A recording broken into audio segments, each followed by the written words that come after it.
안녕하세요 여러분, 반갑습니다. 한 주간 잘 지내셨습니까? 하나님께서 우리에게 아주 좋은 가을날을 주셔서 이렇게 누리게 하시는 것 참 감사합니다. 이 가을에 함께 나누고 싶은 시가 한 편 또 올랐습니다. 장석주 시인이 쓰신 대추 한 알이라는 짤막한 시입니다. 제가 읽어드리겠습니다. 대추 한 알. 저게 저절로 붉어질 리는 없다.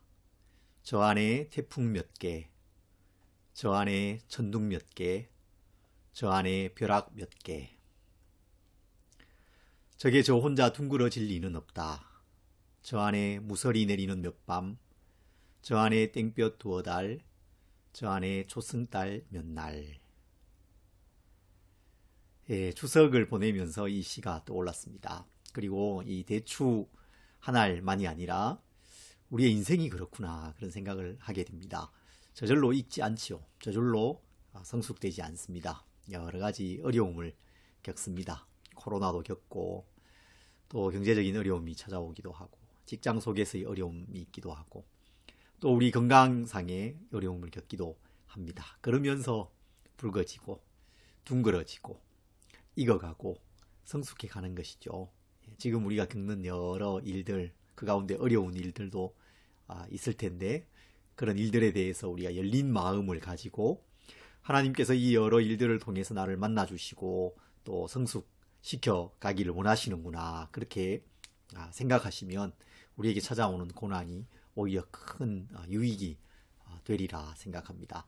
특별히 이 가을에 우리의 기도가 익어갔으면 좋겠다. 기도가 좀 더 깊어져 갔으면 좋겠다. 그런 소망이 있습니다. 오늘 마가복음 11장 말씀을 통해서 기도가 익는 가을이라는 제목으로 말씀을 나누고자 합니다. 마가복음 11장 12절부터 25절을 먼저 함께 읽겠습니다. 이튿날 그들이 베다니에서 나왔을 때에 예수께서 시장하신지라 멀리서 잎사귀 있는 한 무화과 나무를 보시고 혹 그 나무에 무엇이 있을까 하여 가셨더니 가서 보신즉 잎사귀 외에 아무것도 없더라. 이는 무화과의 때가 아님이라. 예수께서 나무에게 말씀하여 이르시되 이제부터 영원토록 사람이 내게서 열매를 따먹지 못하리라 하시니 제자들이 이를 듣더라. 그들이 예루살렘에 들어가니라. 예수께서 성전에 들어가사 성전 안에서 매매하는 자들을 내쫓으시며 돈 바꾸는 자들의 상과 비둘기 파는 자들의 의자를 둘러 엎으시며 아무나 물건을 가지고 성전 안으로 지나다님을 허락하지 아니하시고 이에 가르쳐 이르시되 기록된 바 내 집은 만민이 기도하는 집이라 칭함을 받으리라고 하지 아니하였느냐. 너희는 강도의 소굴을 만들었도다. 대제사장들과 서기관들이 듣고 예수를 어떻게 죽일까 하고 꾀하니 이는 무리가 다 그의 교훈을 놀랍게 여김으로 그를 두려워함일러라. 그리고 날이 저물매 그들이 성 밖으로 나가더라. 그들이 아침에 지나갈 때에 무화과 나무가 뿌리채 마른 것을 보고 베드로가 생각이 나서 여짜오되 랍비여 보소서, 저주하신 무화과 나무가 말랐나이다. 예수께서 그들에게 대답하여 이르시되 하나님을 믿으라. 내가 진실로 너희에게 이르노니 누구든지 이 산더러 들리어 바다에 던져지라 하며 그 말하는 것이 이루어질 줄 믿고 마음에 의심하지 아니하면 그대로 되리라.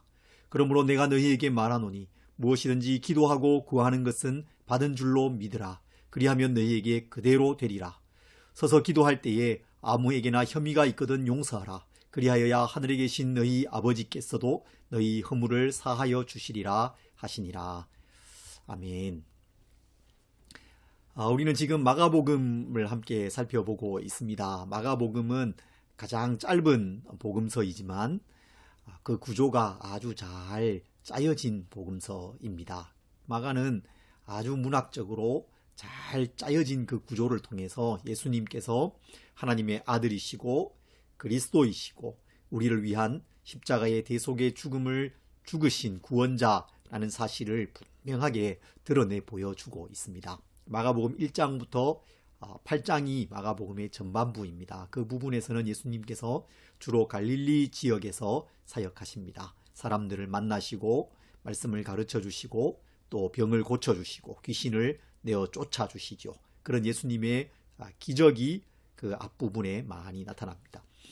8장 후반부부터 10장까지는 이제 전환이 있게 됩니다. 베드로의 신앙 고백을 기점으로 해서 예수님께서는 북쪽 갈릴리 지역에서 남쪽 유대 예루살렘으로 오시게 됩니다. 그 이동하시는 길 위에서 예수님께서는 제자들에게 거듭해서 내가 이제 예루살렘으로 올라가서 고난을 당할 것이고 십자가에 죽게 될 것이고 3일 만에 부활할 것이라고 말씀해 주셨습니다. 그런데 우리가 지난주까지 살펴본 대로 제자들이 그것을 잘 이해하지 못하지요. 주님 그렇게 하시면 안 됩니다. 말리기도 합니다. 또 그게 무슨 말인지도 모르지만 두려워합니다. 묻지 않습니다. 그러면서 그들은 서로 누가 크냐를 가지고 다투고 또 두 제자는 예수님께 와서 한 사람은 주의 좌편에 한 사람은 주의 우편에 앉게 해 주십시오. 이렇게 구하기도 합니다. 그 길에서 예수님께서는 그들에게 예수님을 따르는 삶이 어떤 것인지 제자도가 어떤 것인지를 가르쳐 주시죠. 십자가를 지고 주님을 따라가는 삶. 주님께서 오셔서 섬기시고 십자가의 대속의 그 죽음을 죽으신 것처럼 크고자 하는 자는 섬기는 자가 되고 으뜸이 되고자 하는 자는 종이 되어야 하리라. 그렇게 제자도에 대해서 말씀해 주십니다. 그리고 이제 11장부터는 예루살렘에 드디어 입성하셔서 예루살렘에서의 사역과 일어난 일을 보여주고 있습니다. 이 부분이 아주 짧은 기간, 예수님의 마지막 일주일의 그 기간을 기록하고 있음에도 불구하고 많은 분량을 할애해서 기록하고 있습니다. 그것은 복음서의 핵심 내용이 여기에 있다는 것입니다. 예수님의 십자가 죽으심과 부활, 그것이 가장 중요한 핵심 내용이라는 것을 말씀해 주고 있는 것입니다. 그 부분으로 이제 우리가 들어가려고 합니다. 11장에 이르러서 이제 드디어 예수님께서 예루살렘으로 입성하십니다. 나귀를 타고 입성하시죠. 나귀를 타는 그것은 그 옛날 다윗이 솔로몬을 왕으로 세울 때의 한 전통에 따른 것입니다. 솔로몬을 노새에 태워서 기온샘으로 가서 기름 부어서 왕으로 세웠었죠. 예수님께서는 또 스가랴의 그 예언에 따라서 나귀를 타고 예루살렘으로 입성하십니다. 겸손한 왕, 평화의 왕으로 오신 것입니다. 사람들은 옷을 깔고 나뭇가지를 펴면서 호산나 다윗의 자손이여 하면서 환영하고 또 찬양했습니다. 그렇게 예루살렘에 입성하신 예수님께서 그날 성전에 잠시 들어갔다가 나오시고 저물자 베다니로 가셔서 밤을 보내십니다. 그리고 그 이튿날 다시 예루살렘으로 들어가시는 것이죠. 오늘 본문은 이튿날이라는 단어로 시작됩니다. 예루살렘에서의 둘째 날 베다니에서 밤을 보내신 예수님께서 아침에 예루살렘으로 들어가시는 것입니다. 성전으로 들어가십니다. 오늘 본문은 무화과 나무를 예수님께서 저주하신 사건과 성전 정화 사건이 서로 연결되어져 있습니다. 이것이 끼워 넣기 방식으로 이루어져 있습니다. 마가가 이런 구조를 아주 즐겨 사용합니다. 무화과 나무를 저주한 일과 성전 정화 사건, 그리고 무화과 나무의 이야기가 이렇게 연결되어져 있습니다. 이것은 서로 연관이 없어 보이는 두 이야기가 매우 긴밀하게 연관되어져 있다는 것을 보여주는 장치입니다. 잎만 무성한 무화과 나무는 겉으로는 화려해 보이지만 아무 열매가 없고 의미를 잃어버린 성전을 상징하는 것입니다.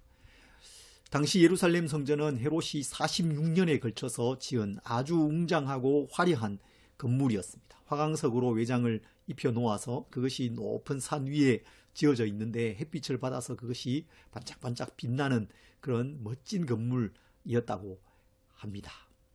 그런 멋진 건물이었지만, 그래서 유대인들이 그것을 자랑스럽게 여겼지만 거기에는 열매가 없었다는 것입니다. 예수님께서 그 성전을 저주하십니다.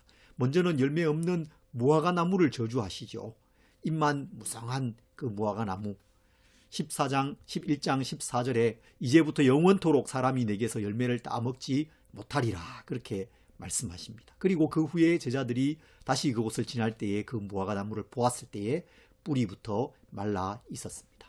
열매 없는 무화과 나무를 저주하신 것은 열매 없는 성전을 저주하신 것입니다. 성전을 향한 예수님의 경고였다는 것입니다. 13장 1절부터 2절 한두 장 더 넘어가면 이런 말씀이 나옵니다. 예수께서 성전에서 나가실 때에 제자 중 하나가 이르되 선생님이여 보소서 이 돌들이 어떠하며 이 건물들이 어떠하니까. 예수께서 이르시되 내가 이 큰 건물들을 보느냐 돌 하나도 돌 위에 남지 않고 다 무너뜨려지리라 하시니라. 무화과 나무에게서 영원토록 열매를 딸 수 없을 것이다 라고 말씀하신 그 말씀과 성전에 돌 하나도 돌 위에 남지 않고 다 무너뜨려지리라 라는 이 말씀이 연결되어져 있죠. 같은 말씀, 같은 경고의 말씀인 것입니다. 여러분, 그렇다면 성전은, 그 당시의 성전은 왜 주님의 그 저주를 받았을까요? 성전이 맺었어야 하는 열매는 무엇이었겠습니까? 예수님께서는 잎이 무성한 그 무화과 나무에 가셔서 열매를 찾으셨지 않습니까? 그렇다면 예수님께서 성전에 들어가셔서 그 성전을 둘러보시면서 찾으신 열매는 과연 무엇이었겠습니까? 그것은 바로 기도입니다. 성전이 맺어야 할 열매, 그것이 바로 기도입니다. 성전은 하나님과 만나는 장소입니다. 성막부터 그랬죠. 성막을 완성하였을 때에 하나님께서 그 구름 가운데 지성소 위에 임재하셨습니다. 성막은 회막이라고도 불렀습니다. 하나님과 만나는 장소라는 것이죠. 하나님과 만나기 위해서 우리에게 필요한 것은 속죄입니다. 대속입니다. 죄 때문에 하나님께 나아갈 수 없지 않습니까? 그래서 양을 가져옵니다. 그 양의 손을 얹고 나의 죄를 그 양에게 전가하는 것이죠. 그리고 그 양을 대신 잡아서 하나님께 올려드립니다. 그리고 이제 정결케 된 나는 하나님을 만날 수 있게 되는 것이죠. 하나님과의 만남이 이루어집니다. 그것이 성전의 가장 핵심적인 의미이고 본질이고 기능인 것이죠. 그것을 예수님께서는 한마디로 요약하시는데 그것이 바로 기도입니다. 내 집은 만민이 기도하는 집이라 칭함을 받으리라고 하지 아니하였느냐? 너희는 강도의 소굴을 만들었도다. 만민이 기도하는 집, 그것이 성전을 향한 예수님의 선언이었습니다. 이것은 단지 기도의 어떤 외적인 행위, 제사 행위를 말하는 것이 아닙니다. 사실 외적인 그 행위는 당시의 성전에 분명히 있었습니다. 제사 행위가 있었고 기도도 분명히 있었을 것입니다. 그런데 예수님은 성전에서 매매하는 자들을 내쫓으시고 돈 바꾸는 자들의 상을 엎으시고 비둘기 파는 사람들의 의자를 둘러 엎으시죠. 매우 과격한 행동으로 성전을 정화하시고 성전에 그 기도가 없음을 인하여서 탄식하셨던 것입니다. 그 당시에 성전에도 사실 외형은 있었습니다. 희생 제사에 사용하는 그 제물은 사실 흠 없는 제물이어야 했지 않습니까? 그 당시 유대인들은 로마 세계 곳곳에 흩어져서 살았는데 유대인의 그 명절, 특별히 유월절이 되면 성전으로 올라와서 하나님께 예배하고 제사했습니다. 먼 곳에서 출발하면서 좋은 양을 가지고 출발하겠죠. 그런데 오는 길에 그 양이 다리를 다칠 수도 있습니다.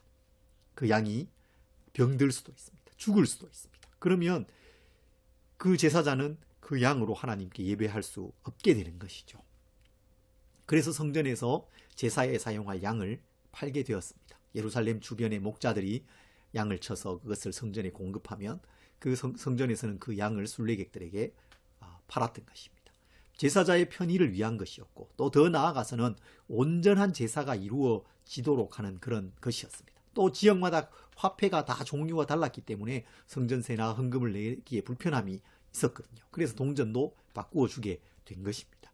그 첫 의도는 선한 것이었어요. 온전한 예배, 온전한 제사를 위한 것이었습니다. 그런데 거기에 인간의 탐욕이 개입하기 시작합니다.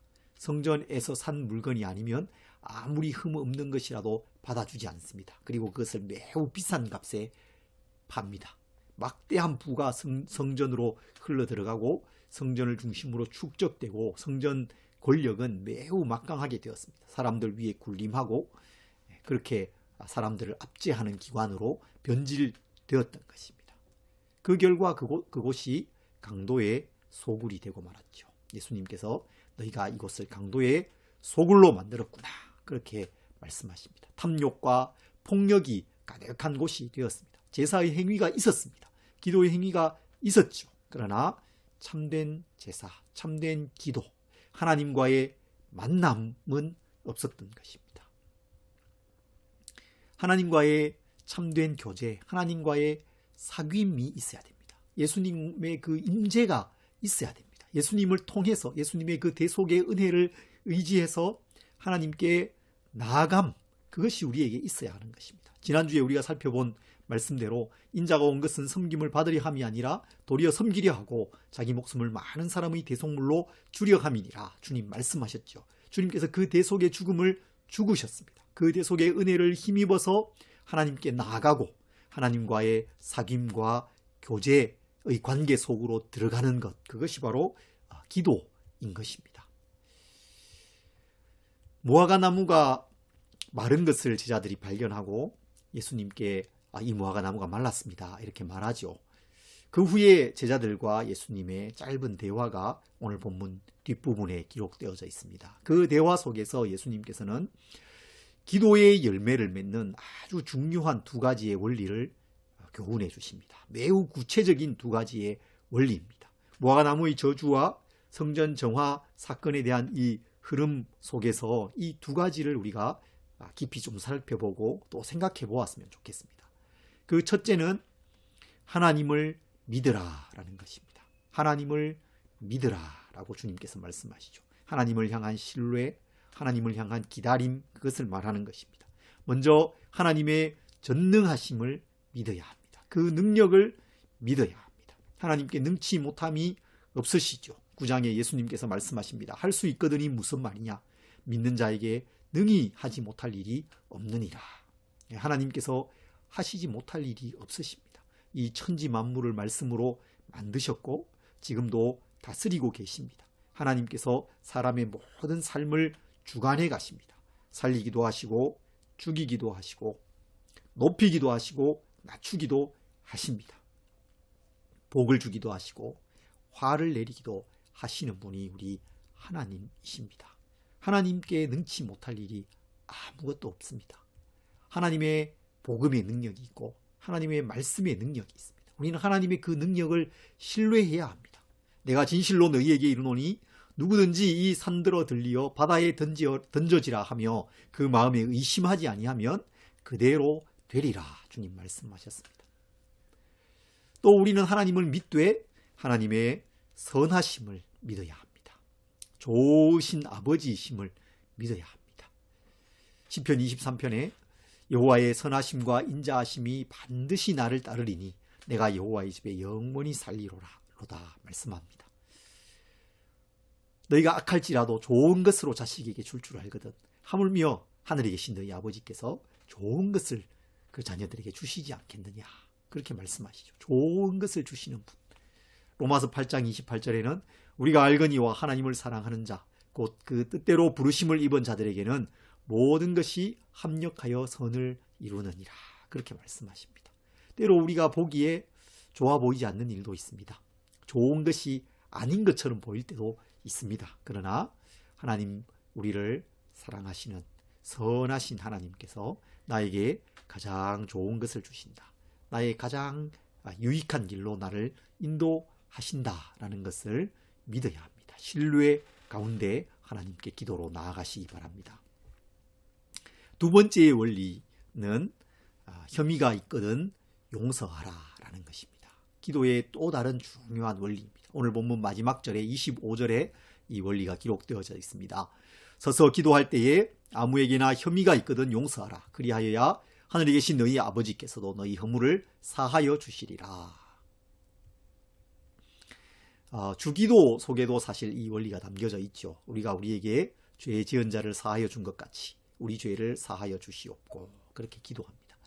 이 말씀은 잘 이해할 필요가 있습니다. 우리의 용서가 하나님의 용서의 조건인 것처럼 이렇게 말씀하지만 사실 우리는 우리가 용서했다고 해서 하나님의 용서를 구할 수 없습니다. 마땅히 당연히 용서해 주셔야 되는 것처럼 요구할 수 없습니다.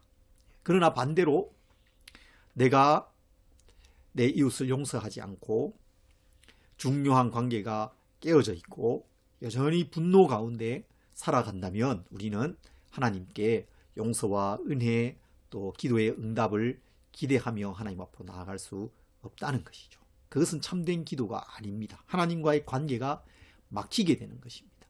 우리의 이 수평적인 관계가 막히면 수직적인 관계도 막히게 됩니다. 그것을 성경은 거듭해서 말씀합니다. 베드로 사도는 이렇게 말씀해요. 이와 같이 지식을 따라 너희 아내와 동거하고 그를 더 연약한 그릇이요 또 생명의 은혜를 함께 이어받을 자로 알아 귀히 여기라. 이는 너희 기도가 막히지 아니하게 하려 함이라. 부부 관계를 이야기합니다. 특별히 남편이 아내에게 어떻게 해야 할 것인가, 연약한 그릇인 줄 알고 귀하게 여기라고 그렇게 말씀하고 있습니다. 그런데 그렇게 아내와의 관계를 잘 맺어야 하는 그 이유가 무엇입니까? 너희 기도가 막히지 않게 하려고. 이 수평적인 관계가 막히면 하나님과의 관계가 막히기 때문에, 기도가 막히기 때문에 조심하라는 것입니다. 기도가 막히는 것은 정말 낭패가 아닐 수 없습니다. 하나님과의 관계가 막히는 것은 우리의 삶에 정말 엄청난 그 축복과 유익을 잃어버리는 것입니다. 에베소서에서도 이렇게 말씀합니다. 분을 내어도 죄를 짓지 말며 해가 지도록 분을 품지 말고 마귀에게 틈을 주지 말라. 우리가 분노할 일이 있을 수 있습니다. 관계 속에서 화가 날 때도 있고 마음이 상할 수도 있습니다. 그렇지만 그 상태에 오래 머물러서는 안 됩니다. 그것은 마귀에게 틈을 내어주는 것입니다. 그리고 그것은 우리의 마음을 계속해서 굳게 합니다. 하나님과의 관계를 막아버립니다. 기도할 수 없게 되는 것이죠. 여러분, 우리는 이런 말씀들을 무시하지 말아야 합니다. 예수님께서 기도를 잃어버리고 하나님과의 그 참된 교제의 관계, 죄 용서의 은총을 힘입어서 하나님께 나아가는 그 성전의 기능, 성전의 그 본질적인 요소를 잃어버렸던 그 성전을 향해서 얼마나 강력하게 책망하고 계십니까? 채찍을 만들어서 그 짐승들을 내어 쫓으시고 상을 둘러 엎으시고 사람들을 다 내어 쫓으십니다.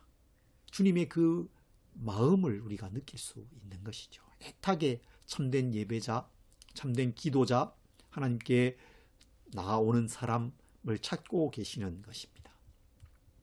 이것은 이 시대를 향한 하나님의 책망이기도 할 것입니다. 주님의 경고이기도 할 것입니다. 이 시대의 그리스도인을 향한 우리를 향한 주님의 책망과 경고인 것입니다. 이런 말씀들을 우리가 무시하지 않고 내 마음을 살펴보고 주변 사람들과의 관계를 살피고 회복하고 그런 가운데 하나님께로 나아가야 되겠습니다. 여러분, 가을이 깊어가고 있습니다. 대추가 붉어져가고 있고 밤송이가 입을 벌리면서 땅에 떨어지고 있습니다. 각종 과일이 탐스럽게 익어가고 있습니다. 이 가을에 우리의 기도도 함께 잘 익어갔으면 좋겠습니다. 하나님과의 교제가 있는 기도여야 합니다. 우리가 우리의 여러 가지 필요들을 구할 수 있지요. 여러 가지 중보 기도나 또 사역을 위한 기도도 할 수 있습니다. 그러나 그보다 먼저 우리에게 있어야 할 기도는 교제의 기도입니다. 하나님을 생각하고 예수님을 생각하는 기도입니다. 감사와 찬양으로 그 기도를 시작하는 것입니다. 하나님을 높여드리는 것이죠. 오늘 말씀을 가지고 기도하면 이렇게 기도할 수 있을 것입니다. 하나님께서 전능하신 분이심을 믿습니다. 능치 못함이 없는 분이심을 믿습니다. 저의 삶을 놀랍게 바꾸시고 저의 삶을 통해서 또 놀라운 일들을 하시고 하나님의 은혜의 통로가 되게 해주실 줄 믿습니다.